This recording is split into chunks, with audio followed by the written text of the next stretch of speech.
আসসালামু আলাইকুম সম্মানিত ইউনিয়নবাসী আসন্ন জাতীয় সংসদ নির্বাচন সালাম দিন দানের শেষে ভোট দিন সালাম দিন দানের শেষে ভোট দিন জালাল ভাইয়ের সালাম দিন ভোট দিন সালাম দিন দানের শেষে ভোট দিন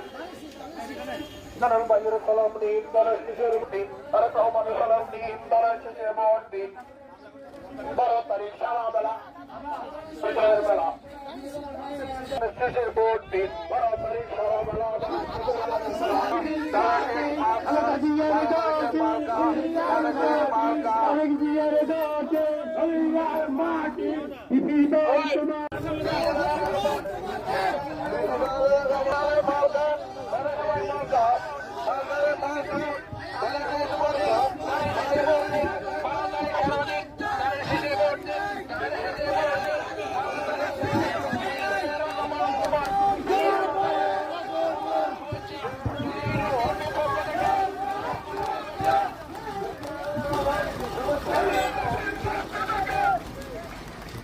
এখন আপনাদের মাঝে উপস্থিত হয়েছেন